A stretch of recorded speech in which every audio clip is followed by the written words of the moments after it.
আমরা এখন এটাকে শাপলা চত্বর হিসাবে চাই, আমরা কোনো শহীদ হিসাব চত্বর চাই না। আমরা এটা অবশ্যই লাগাবো। এটা যারা এনেছে তারা এটা নিয়ে যাক, না হলে আমরা এটা খুলে ফেলবো। তখন কোন চত্বর কি করা লাগে তখন আমরা এটা দেখব।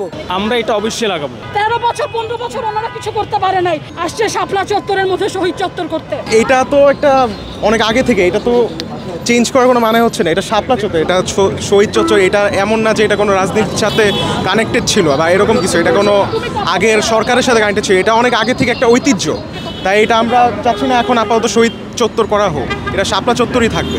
এখানে কিছু জনতা আসছিল, এসে এরা হলো দুপুরের দিকে কিছু আসছিল, এসে এই শাপলা চত্বরের ভেতরে ঢোকার চেষ্টা করে। 10-12 জন ভিতরে অলরেডি ঢুকে পড়ে, তাদেরকে আমরা বের করে তারপর তারা জোরাজোরি করে, এটা ওই সাইডে লাগাতে পারে না, আমরা লাগাতে দেইনি। একটু আগে এসে এটা এখানে ওরা লাগিয়ে তারা এখানে একটা মাইকিং করে বা একটা কিছু সমাবেশ টাইপের করে, তারপর ওরা এখান থেকে চলে যায়। আমরা এখন এটাকে শাপলা চত্বর হিসাবে চাই, আমরা কোনো শহীদ হিসাব চত্বর চাই না। এটা একটা ঐতিহ্য।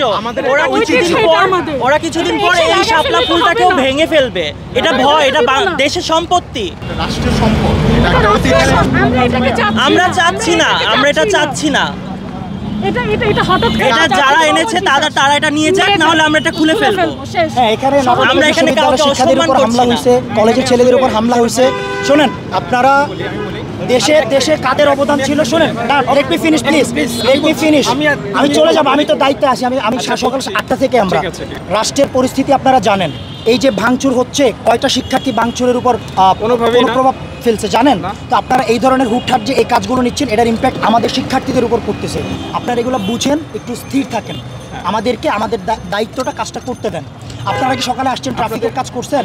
দেখেন আমরা কতটা পরিশ্রম করছি। আমরা আপনাদের ছোট ভাই। হ্যাঁ, সারা দেশব্যাপী আপনাদের ছাত্ররা আছে না, বিশ্ববিদ্যালয় কলেজের ছাত্ররা আছে, সেটা গোটা বিশ্ব জানে, গোটা বাংলাদেশ জানে। আন্দোলনের সাথে যুক্ত হয়ে আমরা সূচনা থেকে ছিলাম, ঠিক আছে ভাইয়া? তবে এই শহীদ চত্বর আপনাদের এই বর্তমান আন্দোলনকে কেন্দ্র করে নয়, এটা হচ্ছে মূলত হেফাজতের সেই কাছে এখানে যখনই হোক শোনেন, যারা আচ্ছা ভাই শোনেন, হয়েছেন মৌলিক আন্দোলন, ইসলামের মৌলিক আন্দোলনগুলোকে নিয়ে, সেক্ষেত্রে যখন হাজার হাজার এখানে জনতা, ছাত্র জনতা, ওলামা তোলাবা যারা এখানে শাহাদত বরণ করেছেন, তাদেরকে কেন্দ্র করে এখানে আসলে শহীদি চত্বর বলা হচ্ছে।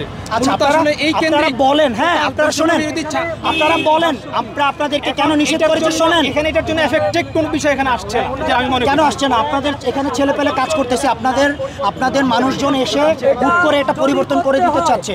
সময় নেন, স্থির থাকেন, এখন কিছু করতে পারবেন না আপনারা, কোনো সংস্থা এখন না। তারপর আপনারা এগুলো হাত দিবেন। এখন শিক্ষার্থীদের বিএনপি এসে বলবে জিয়া চত্বর, আমরা বলবো বঙ্গবন্ধু চত্বর। No, there is no way. এটা আগের ইতিহাস, আগের জায়গায় এখন আমরা থাকবো না, কারণ এটা আমাদের ঐতিহ্য।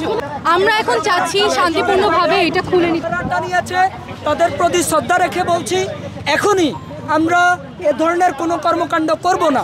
আমরা একটা গভর্নমেন্ট ফর্ম হোক, দেশ স্থিতিশীল হোক, তখন কোন চত্বর কি করা লাগে তখন আমরা এটা দেখব। সো অনুগ্রহপূর্বক এ ধরনের কাজ করার থেকে বিরত থাকার জন্য আমি বলেছি যে এখন এটাকে শহীদি চত্বর বলা হচ্ছে, যদিও এটার নাম শাপলা চত্বর। কোনো একটা ব্যাকগ্রাউন্ডের কারণে এটাকে শহীদি চত্বর বলা হচ্ছে। এখন অন্য একটা দল এসে আরেকটা চত্বর, সো আমরা এটা হতে দিতে পারি না। আমরা ইনশাল্লাহ গভর্নমেন্ট ফর্ম হোক, দেশ স্থিতিশীল হোক। রাষ্ট্রে অনেক ধরনের ওয়ে থাকে, অনেক ধরনের অপকর্ম থাকে, বিভিন্নভাবে মানুষ এই কাজগুলো করে থাকে। সংবিধান আইন যেইভাবে ওই ব্যক্তির উপর ইমপ্লিমেন্ট করা হবে, প্রমাণ সাপেক্ষে সেটারই বিচার হবে। আমরা এটা দেশ স্থিতিশীল হোক, তারপর আমরা এটা দেখব। তারপর ছাত্র সমাজ, তরুণ সমাজ এটা বিবেচনা করবে, তখন আমরা কোনো প্রশ্ন করব না। আড়াইটার দিকে এসে ওনার এটা টপকায় ঢুকে যাবে, এটা কি দেশ? কোনো পারমিশন নাই, সকালবেলা কোনো পারমিশন নেই না কারো থেকে। এইসব হবে না। এতগুলো বাচ্চা এখানে সকাল থেকে দাঁড়া ট্রাফিকে, তখন তারা কোথায় ছিল? দাঁড়ানো 8টা থেকে আমরা ট্রাফিকের কাজ করছি, পারমিশন নেই না, ভিতরে ঢুকে গেছে। পারমিশন বাদ দেন, সকাল 8টা থেকে এনারা কোথায় ছিল? 13 বছর 15 বছর ওনারা কিছু করতে পারে নাই। এখন বাচ্চারা মরে টরে গিয়ে শহীদ হয়েছে, সবাই মরে গেছে, এখন আসছে ওনারা ওনাদের কৃতিত্ব দেখাইতে। স্বাভাবিক কমন সেন্স নাই ওনাদের, আসছে শাপলা চত্বরের মধ্যে শহীদ চত্বর করতে। করবার সুযোগ নেই, ঠিক আছে। বর্তমান বাংলাদেশে আসলে এখন সবাই আবেগ তাড়িত জায়গা থেকে এই কাজগুলো করা হচ্ছে। আমরা এখানে মৌলিক বিষয় হচ্ছে আসলে ইসলামের যে মৌলিক বিষয়গুলো নিয়ে হেফাজত ইসলাম বাংলাদেশ, আপনারা জানেন এখানে লক্ষ লক্ষ মানুষের জমায়েত হয়েছিল। সরকার যথেষ্ট তার পেটুয়া বাহিনী দিয়ে এই জমায়েতকে একেবারে তছনছ করে দিয়েছে এবং আমরা এটা অবশ্যই লাগাবো। এই জায়গার সাথে আমাদের একটা আবেগ জড়িত আছে। আমরা দেখি বিষয় সর্বাধিক বিবেচনা করে আমরা সময় সাপেক্ষে আমরা ইনশাল্লাহ এই সিদ্ধান্ত নেব ইনশাল্লাহ।